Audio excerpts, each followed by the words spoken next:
제3강으로서 물권의 일반적 효력인 우선적 효력과 물권적 청구권에 대해서 강의하도록 하겠습니다. 물권은 여러 종류가 있고 각종의 물권에는 각각 특유한 효력이 있습니다.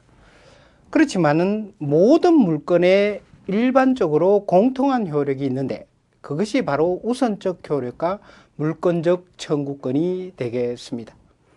이러한 우선적 효력과 물권적 청구권은 물건이 물건을 직접 지배하는 배타적 권리라는, 즉 물건의 배타성과 절대성의 본질로부터 나오는 효력이라고 할 수가 있겠습니다. 그래서 통상 물건의 일반적 효력으로서는 바로 우선적 효력, 물권적 청구권을 들고 있습니다. 그 외에도 추급적 효력을 드는 경우가 있는데, 추급적 효력은 물권적 반환 청구권의 한 내용이고 특별히 일반적 효력으로 인정할 필요가 없다고 하겠습니다. 이 추급적 효력은 물권자가 반환 청구권을 행사하여 빼앗긴 물건을 되찾아올 수 있는 힘을 말하는데, 이러한 추급적 효력은 바로 물권적 반환 청구권의 한 내용에 불과하기 때문입니다. 그러면 먼저 일반적 효력으로서 우선적 효력에 대해서 보겠습니다. 우선적 효력이란 동일물 위에 수개의 물건이 존재하는 경우에 그들 중 한 권리가 다른 권리에 우선하여 취급하는 효력을 말합니다. 물건의 우선적 효력은 물건 상호간과 또 물건과 채권 사이에서 문제가 되겠습니다. 먼저 물건 상호간의 우선적 효력에 대해서 보겠습니다. 물건 상호간에는 시간에 있어서 빠르면 권리에 있어서 강하다라는 법원칙이 적용되어서 먼저 성립한 물건이 나중에 성립한 물건에 우선한다라고 하겠습니다. 물건은 배타적 지배를 내용으로 하므로 동일물 위에 성질, 범위, 순서가 같은 물건이 동시에 성립하지 못합니다. 예를 들어서 하나의 물건 위에 두 개의 지상권이 성립되어 있는 경우에, 이런 경우에는 먼저 성립한 지상권이 우선하고 성립하겠습니다. 다시 말하면 동일 물건 위에 동시에 두 개의 지상권이 성립하는 것은 불가능하다고 하겠습니다. 즉 이러한 경우에는 시간에 있어서 빠르면 권리에 있어서 강하다라는 법원칙이 적용됩니다. 두 번째로 물건 상호간의 우선적 효력은 물건의 배타성에서 나오는 효력입니다. 이에 따라 배타성이 없는 점유권에는 우선적 효력이 없습니다. 점유권은 물건을 현재 사실상 지배하고 있는 경우에 인정되는 물건으로서 점유권에는 우선적 효력이 없다라고 하겠습니다. 즉 점유권의 경우에는 권리의 취득과 상실은 점유라는 외관과 운명을 같이 하고 권리의 우월 문제도 발생시키지 않기 때문입니다. 그 다음에 동일 물건 위에 소유권과 제한 물건이 동시에 존재하는 경우가 있습니다. 예를 들어서 엑소 토지 위에서 갑의 저당권 또는 을의 지상권이 성립하는 경우가 있습니다. 자, 이러한 경우에는 바로 이 제한 물건이 소유권에 우선한다라고 할 수가 있습니다. 즉 타인의 소유권을 일시적으로 제한하는 제한 물건이 그 성질상 소유권에 우선한다고 하겠습니다. 그 다음에 채권에 우선하는 효력, 즉 채권과 물건 사이의 상호관계에 대해서 보겠습니다. 원칙을 보면은 동일물 위에 채권과 물건이 병존하는 경우에는 물건이 채권에 우선합니다. 예를 들어 보면은 갑이 을에게 X 토지를 매각을 했습니다. 즉 매매 계약을 체결하고 그 다음에 갑이 을에게 등기하기 전에 병에게 다시 X 토지에 대한 매매 계약을 체결했다라고 합시다. 이런 경우에 을도 갑에 대해서 X 토지에 대한 소유권 이전 등기 청구권이라는 채권을 가지고 병도 갑에 대해서 X 토지에 대한 소유권 이전 등기 청구권을 가집니다. 자, 이러한 경우에 을과 병 중에 누구가 X 토지에 대한 소유권을 취득하느냐? 먼저 등기를 받은 자가 소유권을 취득합니다. 즉 병이 갑으로부터 먼저 등기를 받은 경우에 병이 소유권을 취득한다라고 하겠습니다. 그래서 물건과 채권 사이에서는 물건이 채권에 우선하는 것이 원칙이 됩니다. 바로 이러한 현상은 채권은 채무자의 행위를 통하여 간접적으로 물건에 대해서 지배하는 데 비해서 물건은 직접 물건을 지배한다는 차이에서 나온다고 하겠습니다. 물건이 채권에 우선하는 효력은 채무자가 파산하거나 강제 집행을 받는 경우에 강하게 나타나겠습니다. 물건자는 채권자에게 우선함으로 채무자가 파산을 한 경우에 이런 채무자가 파산하거나 강제 집행을 한 경우에 채무자가 소지하고 있는 물건에 대해 소유권을 가지는 자는 한치권을 행사하거나 또 제3자 이해소를 행사하거나 또 담보물건을 가지는 자는 별채권을 행사할 수가 있습니다. 그래서 물건과 채권 상호 간에는 물건이 항상 채권에 우선하는 것이 원칙입니다. 그러나 여기에는 예외가 인정됨을 주의해야 하겠습니다. 법률은 사회보장, 경제적 약자보호 등의 목적으로 특정 채권이나 이를 담보하는 권리를 물건에 우선시키는 예외를 인정하고 있습니다. 예를 들어 보면은 근로기준법상 임금채권의 최우선 특권입니다. 즉 3개월간의 임금이나 또 최종 3년간의 퇴직금에 대해서는 물건의 우선적 효력을 인정하고 있습니다. 그 다음에 주택임대차 보호법상의 소액보증금의 최우선 특권이 인정되고 국세기본법상 일정한 조세 우선 특권은 바로 물건에 대해서 우선합니다. 다시 말하면 이때 물건은 질권 저당권을 말하는데 이러한 물건에 위에서 말한 권리는 우선한다라고 하겠습니다. 그 다음에는 물건의 일반적 효력으로서 물건적 청구권에 대해서 보겠습니다. 이 물건적 청구권은 대단히 중요한 내용입니다. 여러분들이 잘 알아두시기 바랍니다. 물건적 청구권의 개설적인 내용으로서 먼저 물건적 청구권이 무엇이냐에 대해서 봅시다. 물건적 청구권이란 물건의 내용의 실현이 방해당하고 있거나 또는 방해당할 염려가 있는 경우에 물건자가 방해자에 대하여 물건의 반환이나 방해의 제거 또는 방해의 예방을 청구할 수 있는 권리를 말한다고 하겠습니다. 이때 주의할 것은 물건의 객체가 금전인 경우에는 물건적 청구권이 인정되지 않습니다. 물건의 객체가 금전인 경우에 이런 경우에는 물건적 청구권이 인정되는 것이 아니라 부당이득 반환 청구권이만이 문제됩니다. 이는 바로 금전의 특수성이 반영되었기 때문입니다. 즉 금전은 일정한 화폐 가치의 구현이 목적으로 하므로 금전을 타인이 갖고 간 경우에 원칙적으로 부당이득 반환 청구권을 행사해야 한다고 하겠습니다. 그러면 물건적 청구권이 왜 인정되느냐? 물건적 청구권의 인정의 근거는 바로 물건으로서의 실효성을 인정하기 위한 것입니다. 만일 물건적 청구권이 인정되지 않으면 물건의 침해 후에 손해배상이나 또 부당이득 반환 청구권을 행사해야 되는데 이러한 방법으로는 물건자 보호에 충분하지 않기 때문입니다. 그래서 바로 물건적 청구권을 인정합니다. 즉 물건의 물건으로서의 실효성을 주기 위해서 물건적 청구권을 인정한다고 하겠습니다. 그 다음에 물건적 청구권에 대해서 일정한 경우에 확장이 됩니다. 우리 민법은 소유권과 점유권에 기한 물건적 청구권을 명문으로 규정하고 소유권에 관한 물건적 청구권의 규정, 즉 213조와 214조의 규정을 지상권, 지역권, 전세권, 저당권 등에서 준용하고 있습니다. 그런데 질권에 대해서는 명문의 준용 규정을 두고 있지 않습니다. 그러면은 질권에 기해서 물건적 청구권이 인정되느냐가 문제가 되겠습니다. 여기에 대해서 통설은 질권에 기한 물건적 청구권을 인정하고 있습니다.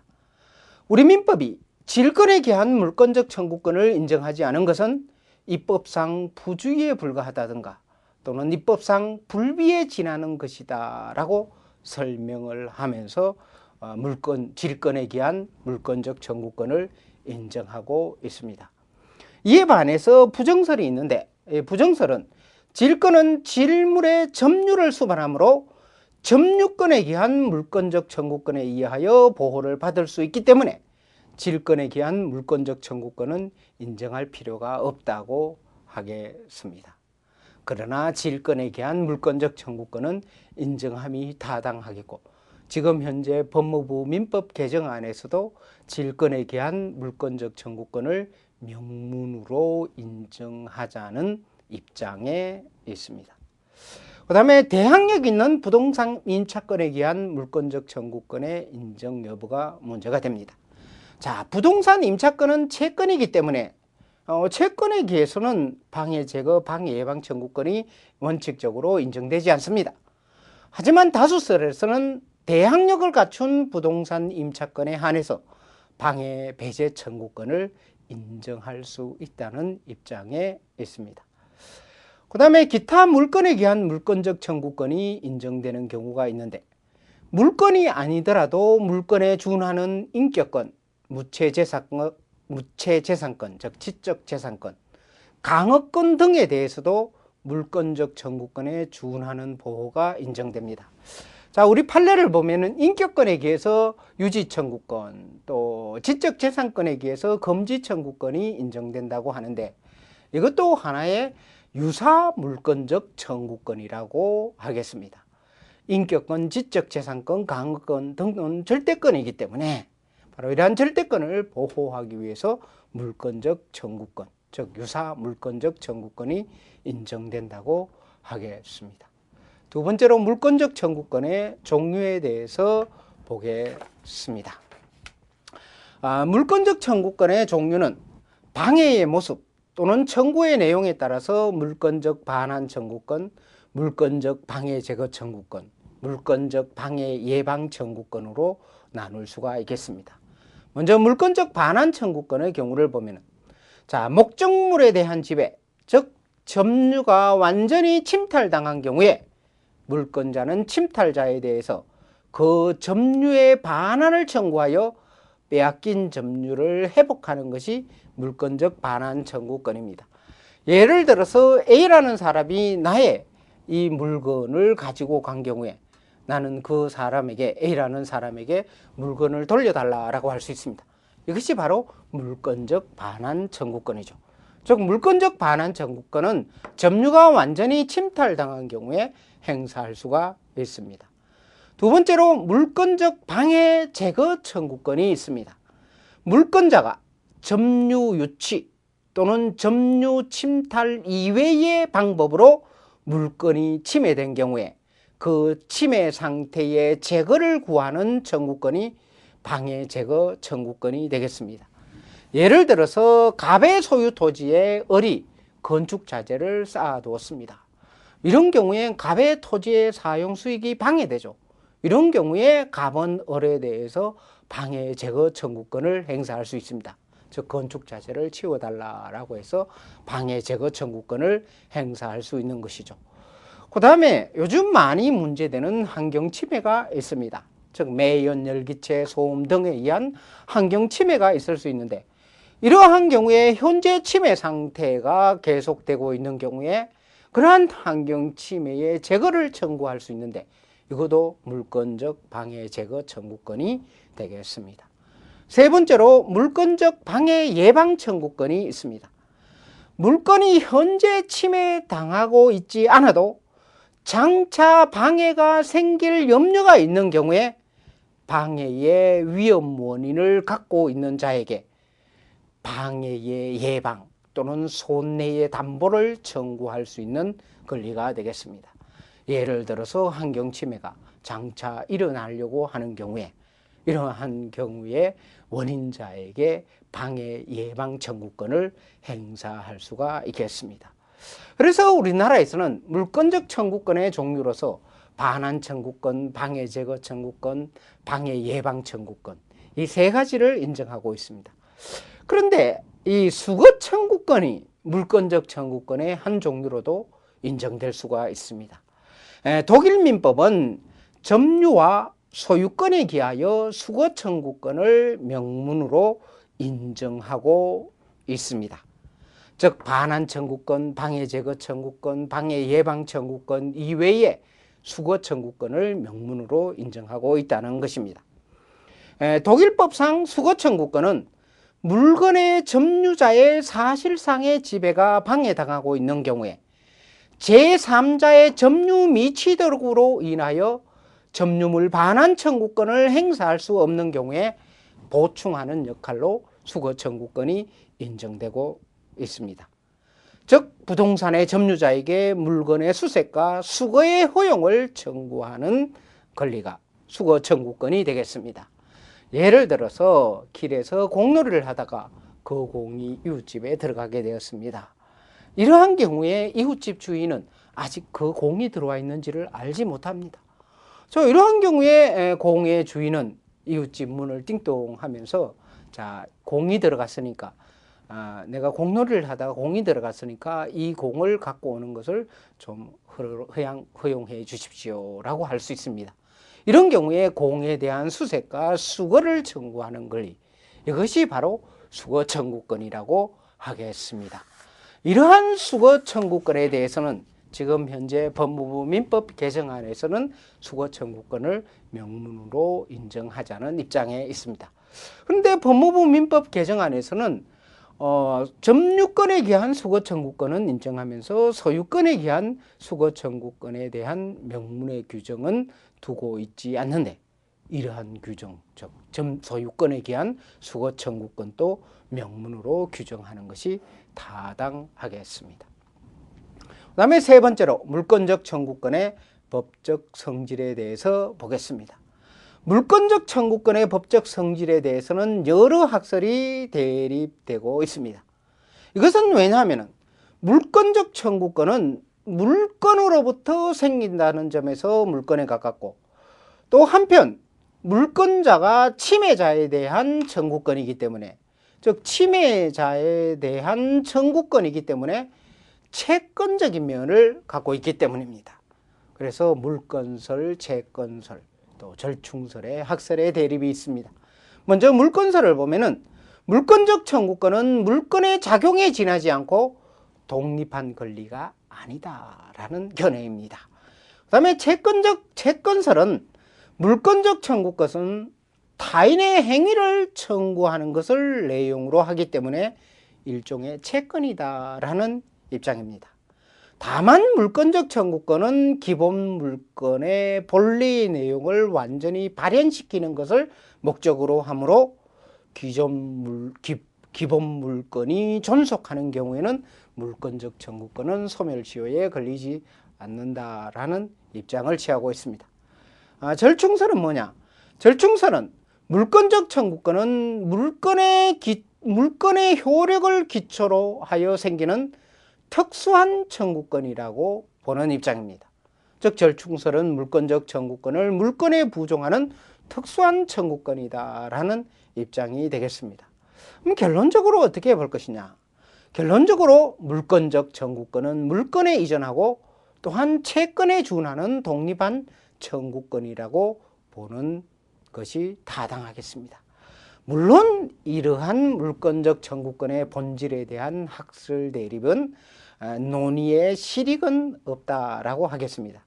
하지만 물권적 청구권은 물건성을 강조하는 물건의 효력으로서의 청구권이다라고 보는 것이 타당하겠습니다. 네 번째로 물권적 청구권의 성립 요건을 봅시다. 첫째, 침해 사실의 객관성이 있어야 합니다. 자, 물건의 침해 또는 침해의 위험성은 객관적인 사실로 존재해야 하겠습니다. 즉 물권적 청구권을 행사하자면 물건의 침해 사실이 객관적으로 존재해야 하게 되겠죠. 이때 주의할 것은 반드시 침해자의 고의 가실에 의한 침해일 필요가 없다는 것입니다. 다시 말하면 침해자의 무과실 책임이죠. 예를 들어서 이 물건을 A라는 사람이 고의 가실 없이 갖고 갔습니다. 자, 이러한 경우에도 나는 이 A라는 사람에게 이 물건의 반환을 청구할 수 있습니다. 그래서 물권적 청구권은 침해자의 고의가시를 요하지 않는 바로 침해자의 무과실 책임이라고 하겠습니다. 그리고 이러한 침해 사실은 현재해야 하겠습니다. 다시 말하면 과거의 침해에 대해서는 물권적 청구권이 인정되지 않는다고 하겠습니다.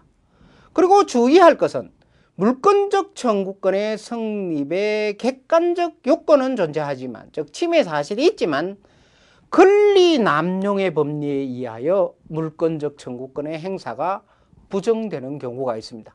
즉 우리 민법 제2조 2항은 권리 남용 금지에 대해서 규정하죠. 그래서 일정한 경우에 권리 남용이 되는 경우에 물권적 청구권의 행사가 부정되고 있습니다. 자, 우리 판례를 보면은 이러한 것이 있습니다. 예를 들어서 갑병원이 있었습니다. 갑병원 앞에는 을이 이렇게 조그만하게 부동산, 토지를 소유하고 건물을 가지고 있었습니다. 근데 갑병원에서 그 병원을 확충하고자 을에게 을 토지와 을의 건물의 매수를 제의했습니다. 그러자 을이 거절하자 갑병원에서는 을이 갑병원의 토지를 0.3평방미터 침범한 사실을 알고서 어떻게 했느냐 하면은 갑병원은 을에게 이 침해 부분의 0.3평방미터 침해 부분의 건물의 철거와, 즉 건물의 철거와 대지의 인도를 청구했습니다. 이 건물의 철거, 방해 제거죠. 대지의 인도는 반환 청구를 하는 것이죠. 여기에 대해서는 이런 갑의 을에 대한 건물의 철거와 대지의 인도를 구하는 것은 바로 권리 남용에 해당된다라고 해서 갑의 물권적 청구권의 행사를 부인한 판례가 있습니다. 그래서 물권적 청구권의 성립 요건인 객관적 침해가 있더라도 일정한 경우에는 권리 남용 금지 법리에 의해서 물권적 청구권의 행사가 부인된다고 하겠습니다. 그 다음에 성립 요건으로서 두 번째, 침해 사실의 위법성이 있어야 됩니다. 물권의 침해 또는 침해 위험성은 위법해야 하겠습니다. 물권 내용의 실현이 방해당하고 있더라도 상대방의 정당한 근원에 의한 경우에는 위법성이 없으므로 물권적 청구권은 발생하지 않습니다.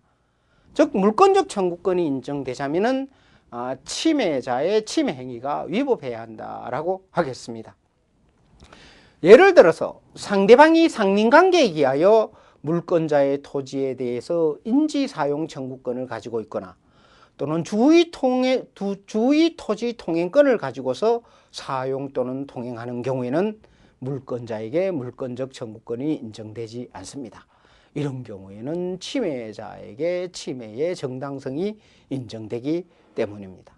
또한 물권자가 침해에 대해서 인용 의무를 지는 경우에도 물권적 청구권을 행사할 수 없습니다.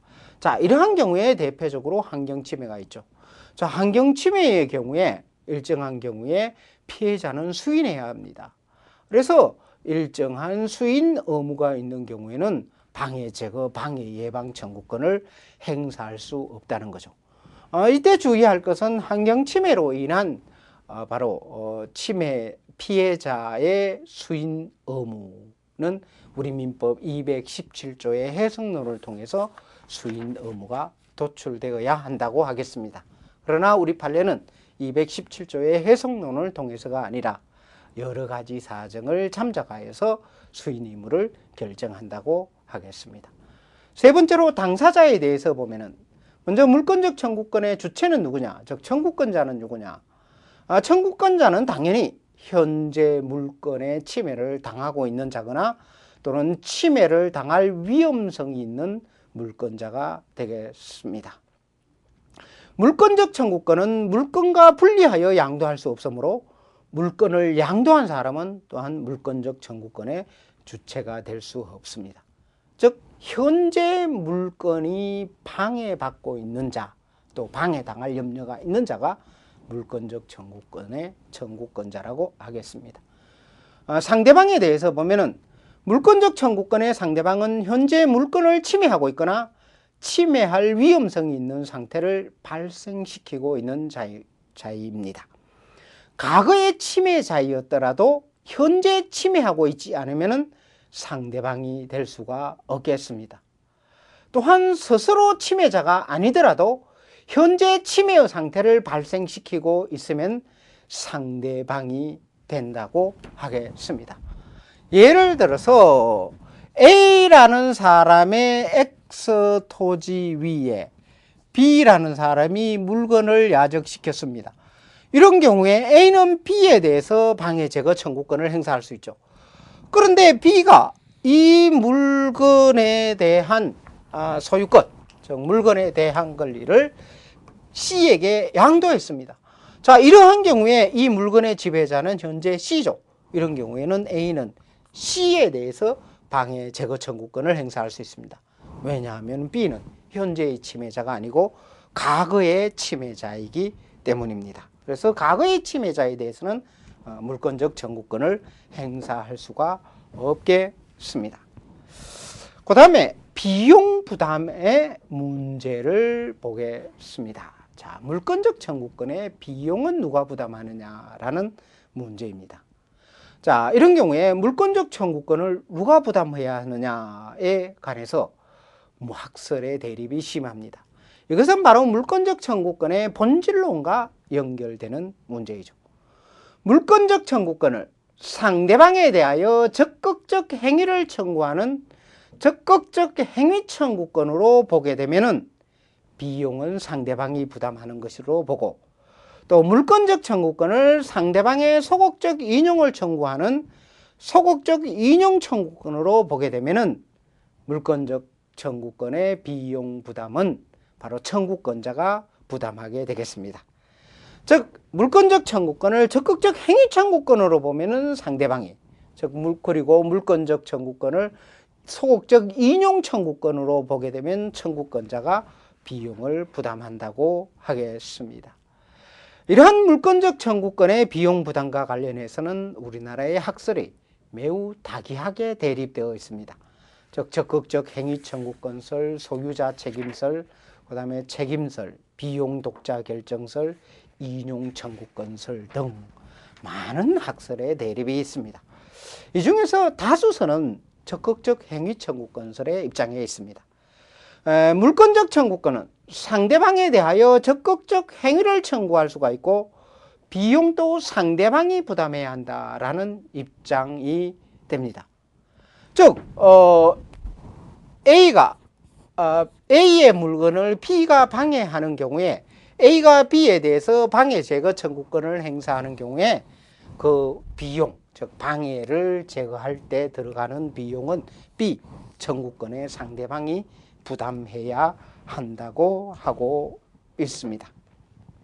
그런데 이러한 적극적 행위 청구권설의 약점으로 지적되는 경우가 있습니다. 그 대표적인 예가 어떤 경우냐?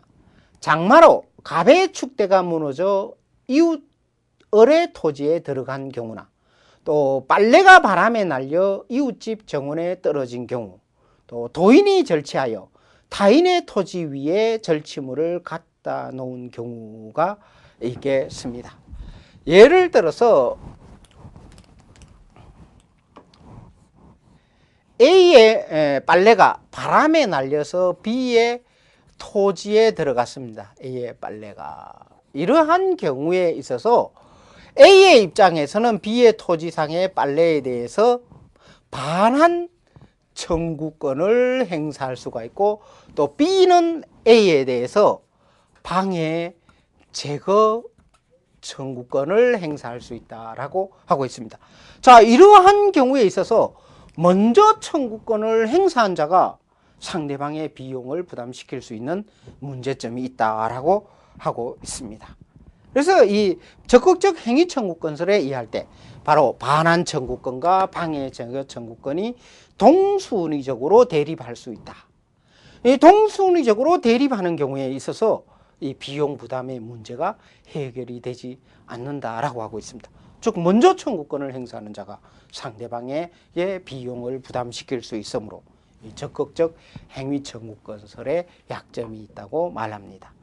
이러한 적극적 행위 청구권설의 약점을 보완하기 위해서 여러 가지 수정설이 나타나고 있습니다. 즉 소유자 책임설, 비용 독자 결정설, 인용 청구권설 등이 나타나고 있죠. 자, 그러면은 이런 학설이 어느 것이 옳으냐를 보기 전에 우리 판례의 입장을 한번 봅시다. 우리 판례는 물권적 청구권은 상대방의 적극적 행위를 청구할 수 있는 적극적 행위 청구권임을 전제로 해서 그 행위에 필요한 비용은 언제나 상대방이 부담한다라는 입장을 취하고 있습니다. 즉 우리 판례는 이 비용 부담에 관한 물권적 청구권의 비용 부담에 관한 그런 판례가 많지는 않습니다. 그러나 판례의 취지를 종합하면 언제나 상대방이 비용을 부담한다라고 하고 있습니다. 그러면은 어떻게 이해해야 할 것인가? 즉 물권적 청구권에 관해서 학설이 여러 가지 대립되고 있는데 어떻게 이해해야 할 것인가? 기본적으로 물권적 청구권의 비용 부담은 상대방이 부담한다라고 하겠습니다. 현재 우리나라에서 물권적 청구권의 비용 부담에 관한 이런 많은 학설 대립은 일본 민법의 학설 대립을 그대로 갖다 놓은 경우에 해당합니다. 그리고 일본에 있어서는 이 물권적 청구권, 즉 이 본건에 기한 물권적 청구권에 대한 명문의 규정이 없죠. 본건에 기한 물권적 청구권은 학설과 판례에 의해서 인정되고 있습니다. 이렇게 학설과 판례에 의해서 인정되는 이 물권적 청구권의 비용 부담을 상대방에게 부담시킬 수 있느냐라는 그러한 견지에서 여러 가지 학설이 제기되고 있습니다. 결론적으로 보면은 물권적 청구권은 적극적 행위 청구권이고 상대방에게 비용을 부담시키는 것이 타당하다고 하겠습니다. 자, 그러면 이런 경우는 어떻게 볼 거냐? 자, A의 빨래가 바람에 날려서 B의 토지에 들어갔습니다. 이런 경우에 A는 B에 대해서 반환 청구권을, B는 A에 대해서 방해 제거 청구권을 행사할 수 있는 동순위적으로 대립된다고 하는데 이러한 경우에 동순위적으로 대립된다라고 볼 수가 없겠습니다. 먼저 이러한 경우에 예를 들어서 B가 빨래에 대해서 점유를 취득하지 않은 경우에는 A는 B에 대해서 반환 청구권을 행사할 수 없습니다. 왜냐하면 반환 청구권을 행사하자면은 바로 침해자가 점유를 취득해야 되기 때문입니다. 자, 그래서 A는 B에 대해서 반환 청구권을 행사할 수 없고 또 B는 A에 대해서는 방해 제거 청구권을 행사할 수가 있겠죠. 그 다음에 두 번째로 자, B가 빨래에 대해서 점유를 취득했다고 합시다. 이런 경우에 A는 B에 대해서 반환 청구권을, B는 A에 대해서 방해 제거 청구권을 행사할 수 있다. 즉 요건상으로 봐서 행사할 수 있다라고 할 수 있죠. 그러나 우리가 쉽게 생각해 보면은 B의 토지에 지금 빨래가 날려져 있습니다. 이런 경우에 B가 A에 대해서 방해 제거 청구권을 행사하는데 A가 B에 대해서 반환 청구권을 행사할 수 있을까요? 즉 이 빨래는 지금 B의 토지상에 의해서 B의 점유를 방해하고 있는 것입니다. 이러한 경우에 B가 A에 대해서 방해 제거 청구권을 행사할 수 있는 것이 타당하겠습니다. 즉 이런 경우에 B가 A에 대해서 방해 제거 청구권을 행사하는 경우는 A는 B에 대해서 반환 청구권을 행사할 수 없다라고 보는 것이 타당하다고 하겠습니다. 그래서 결론적으로 말하면은 물권적 청구권의 경우에 있어서는 비용 부담은 항상 상대방이 부담한다고 하겠습니다. 그러나 예외적으로 앞에서 봤듯이 우리 민법에서는 명문으로 인정하지 않지만 수거 청구권의 경우에 있어서는 비용 부담은 청구권자가 한다고 하겠습니다. 예를 들어서 이 사례에서 A의 빨래가 바람에 날려서 B의 토지상에 놓여 있습니다. B의 토지상에 놓여 있다라고 합시다. 이러한 경우에 있어서 B가 아직 이 빨래에 대한 점유를 취득하지 않았습니다. 이러한 경우에는 A는 B에 대해서 빨래를 돌려달라라고 해서 반환 청구권을 행사하는 것이 아니라 수거 청구권을 행사할 수 있다고 하겠습니다. 이러한 경우에 수거 청구권의 경우에는 바로 A는 B에 대해서 이 빨래에 대한 수색과 수거에 대한 이중을 청구하는 것이고, 이때 비용은, 수거하는 데 들어간 비용은 A가 부담한다고 하겠습니다. 그런데 우리나라에는 아직 수거 청구권에 관한 명문의 규정은 없습니다. 물론 우리나라의 일부 학설은 이러한 경우에도 물권적 반환 청구권을 행사할 수 있다라고 하는데, 이것은 타당하지 않습니다. B가 점유를 취득하지 않은 경우에는 A는 B에게 물권적 반환 청구권은 행사할 수가 없습니다. 그러면은 이런 경우에 바로 수거 청구권을 명문으로 인정할 필요성이 있는 것이죠. 그래서 다시 한번 말씀드리면은 물권적 반환 청구권, 방해 제거 청구권, 방해 예방 청구권에 있어서 비용 부담은 상대방이 한다고 보는 것이 타당하고, 그리고 명문으로 인정되지 않지만 수거 청구권이 인정된다면은 수거 청구권에 있어서 비용 부담은 청구권자가 부담한다고 보는 것이 타당하겠습니다. 그 다음에 6번째로 물권적 청구권의 소멸시효에 대해서 봅시다. 자, 본건에 기한 물권적 청구권이 물건으로부터 독립하여 소멸시효에 걸리는가가 문제가 됩니다. 그런데 이 점유권에 기한 물권적 청구권에 대해서는 권리 행사 기간, 즉 제척 기간이 법정되어 있습니다. 즉 204조 3항을 보면은 점유 침탈일로부터 1년 내에 행사해야 한다라고 하고 있죠. 그러면 본건에 기한 물권적 청구권이 소멸시효에 걸릴 수 있느냐가 문제가 됩니다. 여기에 대해서 먼저 소수설의 입장을 보면은, 소수설은 소유권으로 인한 물권적 청구권은 물론이고 제한 물건에 기한 물권적 청구권도 역시 소멸시효에 걸리지 않는다고 하고 있습니다. 다수설은, 이에 반해서 다수설은 소유권이 소멸시효에 걸리지 않는 것처럼 이를 모태로 하여 파생된 물권적 청구권도 소멸시효로 걸리지 않는다고 봅니다. 또한 침해가 계속되고 있는 한 물권적 청구권은 중단 없이 발생하므로 시효에 걸리지 않는다라고 보고 있습니다. 즉 조금 전에 소수설이라고 했는데 다수설이죠. 즉 다수설의 입장에서는 물권적 청구권은 본건에 기한 물권적 청구권이든 아니면 제한 물건에 기한 물권적 청구권이든 소멸시효에 걸리지 않는다고 하고 있습니다. 그 다음에 소수설의 입장은 소유권에 기한 물권적 청구권은 소멸시효에 걸리지 않으나 소유권 이외의 제한 물건에 기한 물권적 청구권은 소멸시효에 걸린다는 입장에 있습니다. 그럼 판례는 어떠냐? 우리 판례는 소유권에 기한 물권적 청구권은 소멸시효에 걸리지 않는다라는 판례가 있습니다. 하지만 제한 물건에 기한 경우에 대해서는 판례가 없죠. 그럼 어떻게 볼 것이냐? 물권적 청구권은 소멸시효에 걸리지 않는다고 보는 것이 타당하겠습니다. 모권인 물건이 존재함에도 불구하고 그로부터 파생하는 권리인 물권적 청구권만이 소멸시효에 걸린다고 한다면 물건의 실질을 상실하게 됩니다. 또한 물건의 침해 상태가 계속되고 있는 동안은 물권적 청구권이 부단히 발생하여 시효가 완성될 여지가 없다고 하겠습니다. 그래서 물권적 청구권은 소멸시효에 걸리지 않는다고 하겠습니다. 다만 주의할 것은 본건인 제한 물건 자체가 시효 소멸할 수 있으면 별개입니다. 예를 들어서 제한 물건, 즉 지상권, 지역권, 전세권은 20년의 소멸시효에 걸릴 수 있죠. 그러니까 본건이 소멸시효에 걸리면은 이런 경우에는 물권적 청구권도 183조에 따라서 소멸하겠습니다. 즉 183조는 소멸시효 효과는 종된 권리에도 미치긴다라고 규정하고 있기 때문입니다.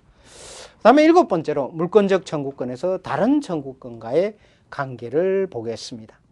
첫째, 불법행위에 기한 손해배상 청구권 간의 관계를 보면 물건에 대한 방해행위로 물권적 청구권이 발생하면 동시에 불법행위가 성립되어 손해배상 청구권도 성립할 수가 있겠습니다.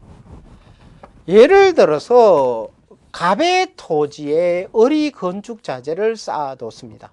어리 건축 자재를 이렇게 쌓아뒀습니다. 이런 경우에 어리 갑의 토지를 토지의 소유권 또는 점유권을 침해하는 것이죠. 이런 경우에 갑은 을에 대해서 방해 제거 청구권을 행사할 수 있습니다. 또한 이런 경우에 갑은 을에 대해서 을의 침해로 인하여 을이 갑의 토지를 침해함으로 인하여 발생한 손해에 대해서 손해배상 청구권도 행사할 수 있습니다.